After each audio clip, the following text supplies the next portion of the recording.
Good evening students. Solid state unit first से packing efficiency topic से आज ये वीडियो लेक्चर रहेगा। Packing efficiency in face centred cubic unit cell में packing efficiency हमें calculate करनी है।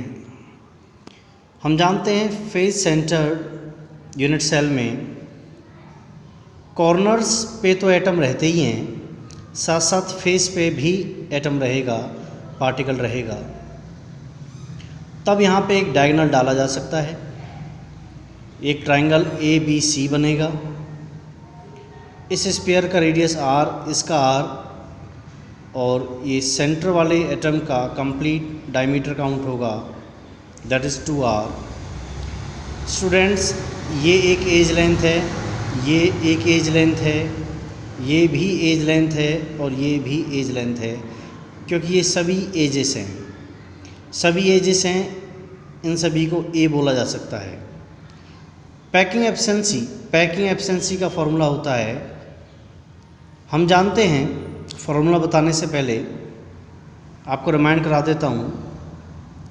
Phase centred cubic unit cell में जो z की वैल्यू होती है या फिर जो नंबर ऑफ एटम्स z होता है FCC में, पिछले वीडियो लेक्चर में आपको बताया गया था, वो 4 होता है।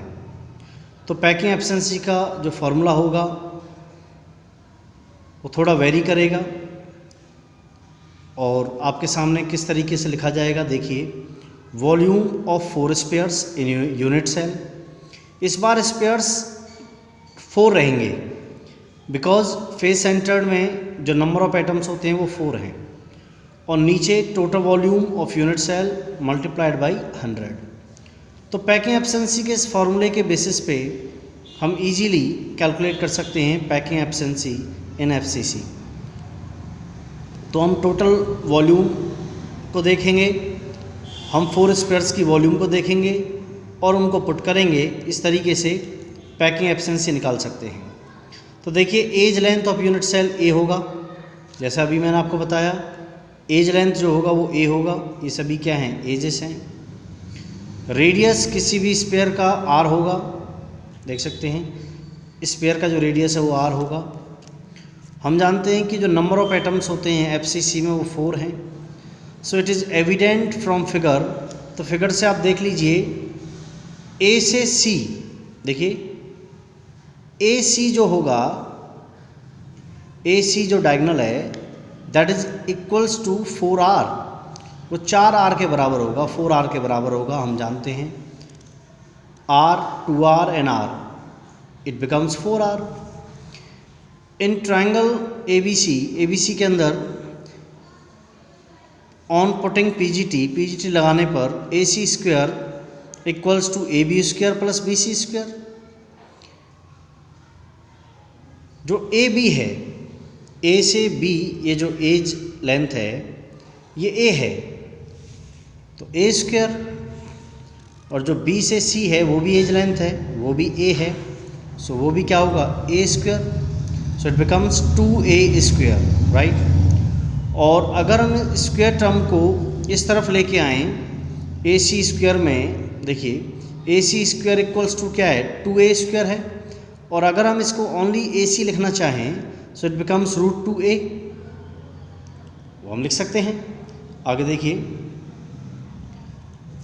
एक AC यहाँ पे 4r के बराबर है, एक AC यहाँ पे √2A के बराबर है। तो ये दोनों वैल्यूज एक दूसरे के बराबर होंगी जो यहाँ पे हैं। √2A equals to 4r, okay. और अगर हम A को यहाँ से निकालना चाहें, so A equals to 4r by √2। और अगर फर्दर हम इसको कैलकुलेट करें, so it becomes 2√2r। 2√2r ये कैसे बना, ये कैसे आया, वो आप यहाँ से समझ सकते हैं। इसको यहाँ थोड़ा सॉल्व किया गया है आपकी बेटर अंडरस्टैंडिंग के लिए। 4r by √2, right. फर्दर हम इसको multiply √2 by √2, so it becomes 4r √2 by 2। So on simplification you will have 2 root 2r. You got it? इस वजह से हमने 4r by root 2 को 2 root 2r लिखा है। बेटर अंडरस्टैंडिंग के लिए आप ये देख सकते हैं इसको इसमें कैसे कन्वर्ट किया गया है, इस वैल्यू को इस वैल्यू में कैसे कन्वर्ट किया गया है वो आप यहाँ से समझ सकते हैं। आगे देखिए, अब बात करते हैं वॉल्यूम ऑफ यूनिट सेल की। So volume of unit cell a cube होता है और ए हमने यहाँ से निकाला हुआ है जो क्या है 2 root 2r। सो ए की वैल्यू पुट करेंगे 2 root 2r का क्यूब। On simplification it becomes, on solving as I have said it becomes 16 root 2r cube. ये कैसे बना, इसको सिंप्लीफाइड किया गया है, यहाँ पे आप देख सकते हैं, वो आप यहाँ से समझ सकते हैं। 2 multiply by 2 multiply by 2 it becomes 8 and root 2 back to back आने पर you know better it becomes what 2।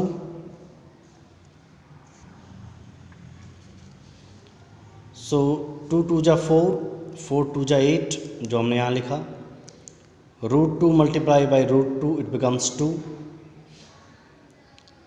आखिर में root 2 बचा हुआ है। so 8 multiply by 2 it becomes 16 root 2 r cube। सो ये वाली वैल्यू इसमें कैसे कन्वर्ट हुई वो आप यहाँ से समझ सकते हैं। एरो का निशान, एरो यहाँ पे इंडिकेट कर रहा है कि ये वैल्यू इसमें कैसे कन्वर्ट हुई वो आप यहाँ से समझिए। तो ये हमने volume of unit cell calculate किया।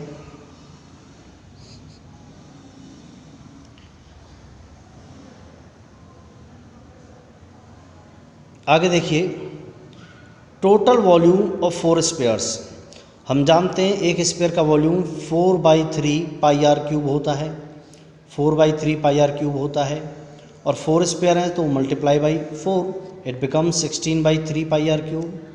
तो इस तरीके से पैकिंग एफिशिएंसी में हमें जो चीज़ चाहिए थी वॉल्यूम ऑफ 4 स्पेयर और टोटल वॉल्यूम, वो हमने दोनों कैलकुलेट की हैं। उनको अब हम यहाँ पुट करेंगे पैकिंग एफिशिएंसी के फॉर्मूले में। देखिए पैकिंग एफिशिएंसी का फॉर्मूला वॉल्यूम ऑफ 4 स्पेयर, तो हमने यहाँ से कैलकुलेट कर लिया वॉल्यूम ऑफ 4 स्पेयर जो कि ये रहा 16/3 पाई आर क्यूब। तो पैकिंग एफिशिएंसी के फॉर्मूले में पुट कर लिया हमने। फिर फॉर्मूले के नीचे देखो क्या लिखा हुआ है, यहाँ पे देखो फॉर्मूले में नीचे क्या लिखा हुआ है, देखो total volume of unit cell, तो वो हमने यहाँ से कैलकुलेट किया।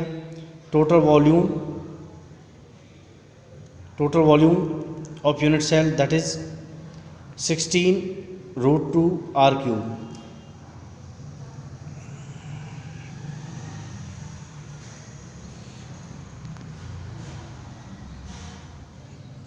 सो टोटल वॉल्यूम और वॉल्यूम ऑफ 4 स्पेयर दोनों हमने कैलकुलेट किए हैं।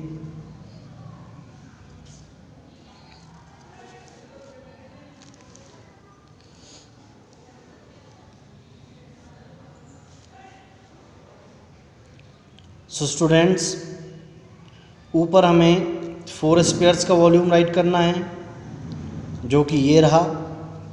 नीचे हमें टोटल वॉल्यूम कैलकुलेट करना है यूनिट सेल का जो कि ये रहा।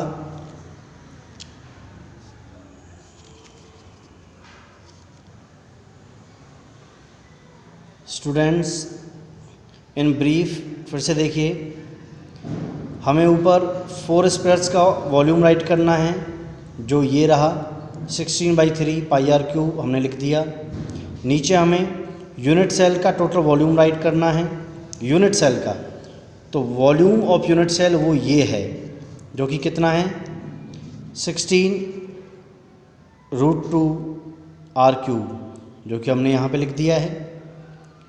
नीचे हमें यूनिट सेल का वॉल्यूम राइट करना है तो यहाँ से उठा के यहाँ राइट किया। ऊपर हमें 4 स्पेयर्स का वॉल्यूम राइट करना है तो हमने यहाँ से उठा के ये राइट किया। मल्टीप्लाई बाय 100, तो ये है पैकिंग एफिशिएंसी का फार्मूला। वैल्यूज़ को पुट किया। On calculation students on calculation आप देखिए, आर क्यूब से आर क्यूब कैंसिल होगा, 16 से 16 कैंसिल होगा। इस तरीके से वील हैव हमारे पास जो वैल्यू होगी वो π/3 मल्टीप्लाइड बाई √2 इंटू 100 होगी। पाई की वैल्यू 3.142 डिवाइडेड बाई 3 इंटू √2 की वैल्यू 1.414 मल्टीप्लाई बाई 100।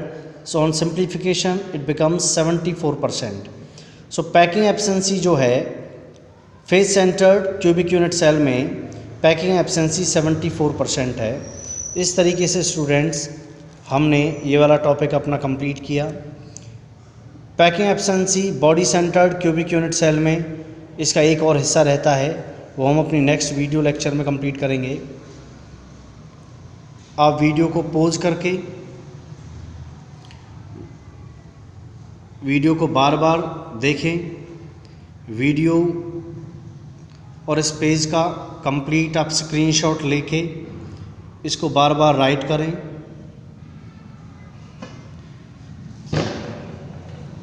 स्टूडेंट्स कोशिश कीजिए